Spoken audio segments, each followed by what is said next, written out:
নমস্কার বন্ধুরা, আপনারা দেখছেন পথের সাথী প্রো ইউটিউব চ্যানেল, আর আমি আপনাদের সঙ্গে চিরঞ্জিত। আজকের নতুন এপিসোডে আপনাদেরকে জানাবো, যদি আপনাদের বাড়িতে পেঁপে গাছ থাকে, যে পেঁপে গাছটি ফলন দেয় না, কিন্তু সেই পেঁপে গাছটি কীভাবে আপনি ফলনের উপযোগী করবেন তার একটা সামান্য টোটকা আপনাদের সামনে তুলে ধরার চেষ্টা করছি।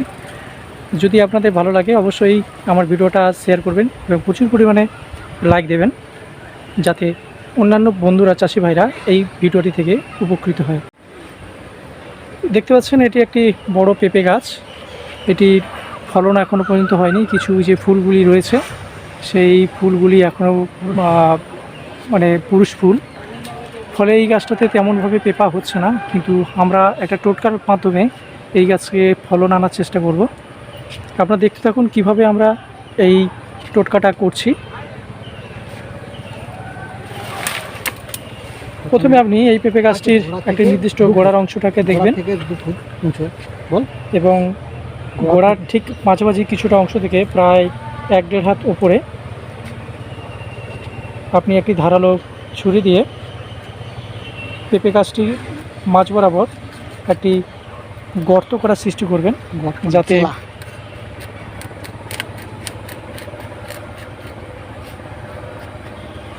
দেখতে পাচ্ছেন কিভাবে আমরা করছি। আপনারা কাছে গেলে দেখতে বুঝতে পারবেন।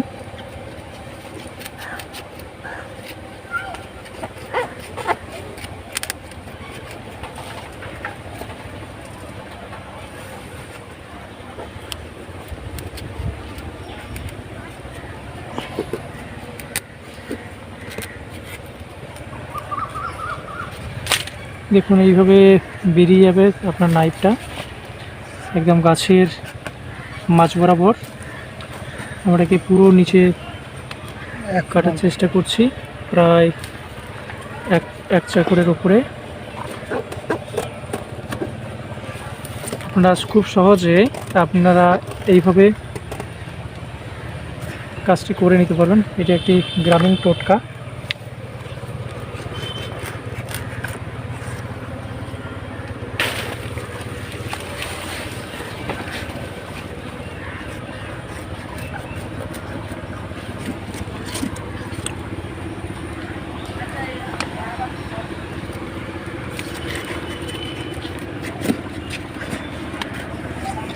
প্রায় 1 ফুট মতো কাটা হচ্ছে।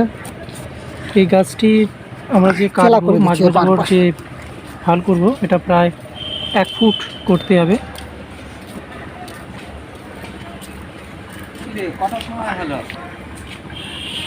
খানিক্ষণ পরে গেছে।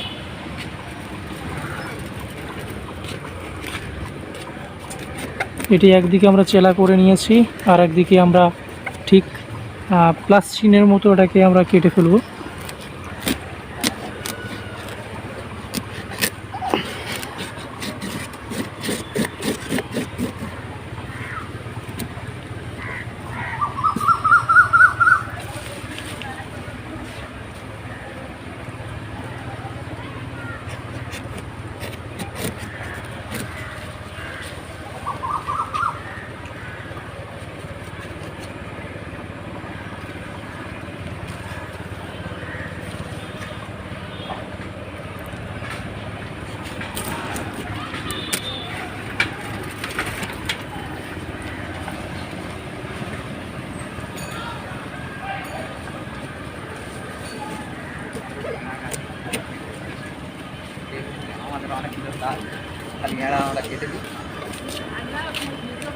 ছুরিটা দেখা কত বেরিয়ে গেছে দেখতে পাচ্ছেন। দেখুন এইভাবে আমরা প্লাস চিহ্নের মতো দুই দিকে কেটে ফেলেছি।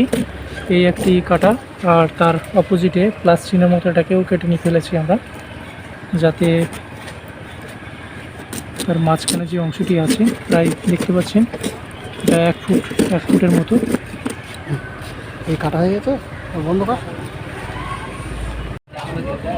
এই একটি যেটা আমরা করেছি সদ্য এই গাছটিও তেমনিভাবে আমরা পরীক্ষা করেছিলাম। দেখতে পাচ্ছেন এই গাছটিতে প্রচুর পরিমাণে ফলন ধরেছে। যে গাছটি আপনাদের দেখালাম সেটা আমরা সবে করলাম, কিন্তু এটা আমরা নিজেরা পরীক্ষা করেছি। আপনারাও বাড়িতে এইভাবে করতে পারেন, যাতে আপনার যে পেঁপে গাছগুলি ফলন দেয় না, পুরুষ ফুল হয়, সেই গাছটিতে এইভাবে আমরা ফলনের উপযোগী করে তুলছি। আপনারা বাড়িতে এই টোটকাটা করুন। যদি ভালো লাগে অবশ্যই শেয়ার করবেন প্রচুর পরিমাণে। সবাই ভালো থাকবেন। আচ্ছা ঠিক আছে।